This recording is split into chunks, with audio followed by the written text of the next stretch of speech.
Thank you. Thank you, dear friends. Mrs. Rajavi, a great leader, dear friend. Greetings to you from not just myself, but my wife, Hadassah, who is your wonderful admirer, and to our friends in Ashraf 3 with whom we have had such meaningful visits. Thank you all very much. Most of all support to the heroes of the resistance in Iran and to our dear friends in the Iranian diaspora who support those heroes of the resistance. I am really honored to be asked to join you again today in the sacred cause of freedom, justice, human rights, and economic opportunities for the people of Iran. And I am privileged to lead this particular section of this extraordinary program in which my colleagues and I will present and dissect and analyze solutions to the problems, the crisis in Iran that has been described so well over the last 2.5 days. And I will tell you my conclusion first. There is only one solution that is left that will work, and that is regime change in Iran. Everything else has been tried. It is obvious that the regime itself will not change, so the people of Iran, with the support of all of us outside of Iran, must change the regime. Every other alternative that would end the regime's brutal denial of the rights of its citizens, its support of terrorism and aggression in the region, its development of nuclear weapons and the missiles to deliver them on close and distant nations and enemies, and its hatred, stated over and over again, of the United States, its Arab neighbors, Israel, and so much of the rest of the world. The only viable course of action left is resistance and revolution. And I have never been more optimistic, my friends, that the regime in Iran is rotting at its core and is ready to fall. Iran's economy is in abysmal shape, and the people of Iran suffer because of the economic sanctions that are directed against their corrupt and violent leaders. These are leaders that spend more of their money on themselves and foreign terrorist groups than they do on the people of Iran. The people have had enough, and like a giant awakening from a nightmare, they have had the courage now to go to the streets in protest in increasing numbers since November of 2019, and in the recent elections, by voting with their feet, by refusing to go to the polls to participate in the election of a mass murderer, Raisi, as the next president of Iran. In August of this year, instead of entering the presidential office in Tehran, Ebrahim Raisi should be led to the docket at the International Court in The Hague and charged with crimes against humanity. That is why I am proud to stand with Prime Minister Janša of Slovenia, who quite correctly yesterday called for an international inquiry into the conduct of Mr. Raisi. In the elections that were held, the turnout was by far the lowest since the revolution of 1979. Nationwide, by my calculation, about 40% of the eligible voters voted. And in Tehran, it was about 20% of the eligible voters. On the Friday before the elections, at prayers in the city of Mashhad, a cleric pleaded with the people to vote. If you do not vote, he warned, you are really voting for the MEK. Well, by that standard, since most Iranians did not vote, the MEK won the elections, and Mrs. Rajavi should be the next president of Iran. That would be justice. The regime's, thank you. The regime's constant references and warnings about the MEK reveal its fear of the MEK and the NCRI. And it's based on the fact that these organizations have exposed the regime's worst behavior, its secretive nuclear weapons program, its violent terrorist actions.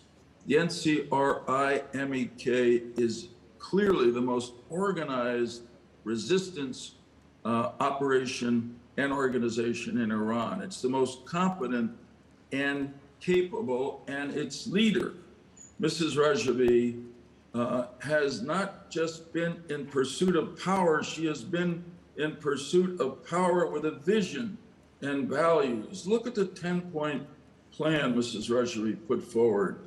It embraces the best of universal values of human rights and democratic government. It is shared by people throughout the world, and particularly by people here in the United States. And do not forget that the NCRI MEK is committed to enabling the people of Iran to choose their leaders in a free election. Now, for the sake of argument, what alternatives to regime change do others advocate for solving the terrible crisis in Iran? First is negotiations. Negotiations.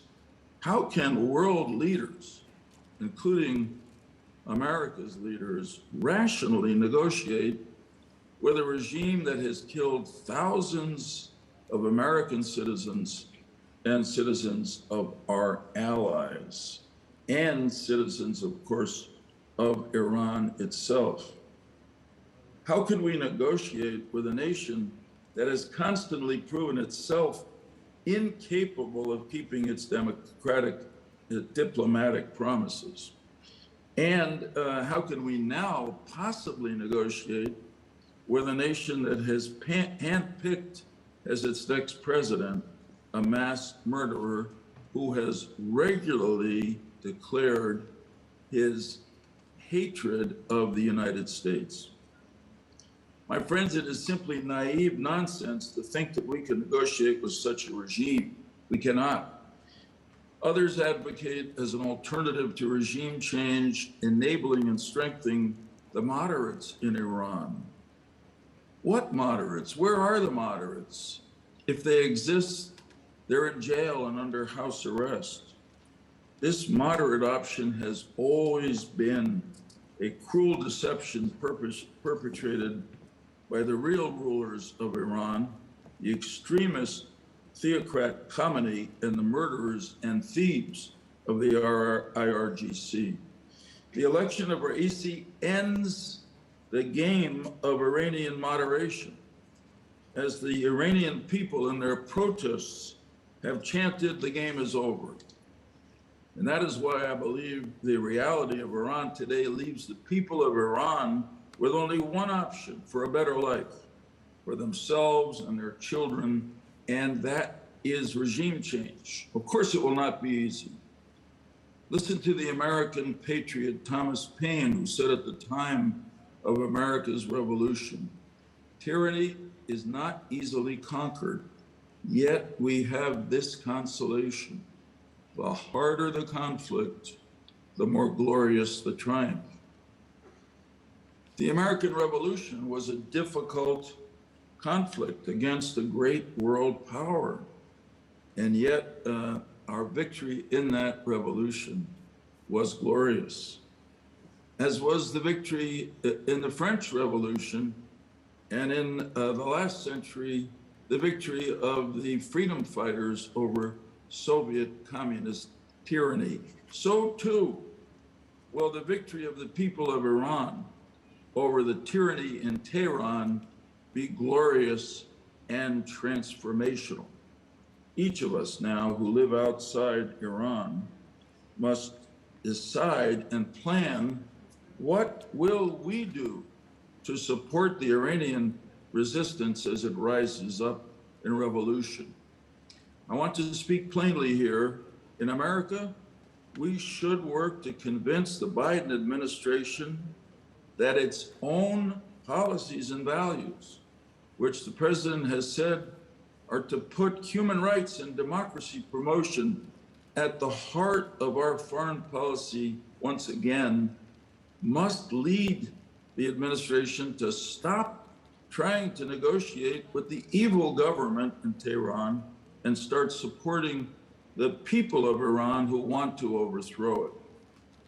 President Biden's commitment, likewise, to restore our alliances around the world and work again with our allies and not with our enemies, should lead him to listen to our allies in the region, our Arab allies, and Israel, who have so much to lose in the negotiations with Iran that are now going on in Vienna, but are not at the table.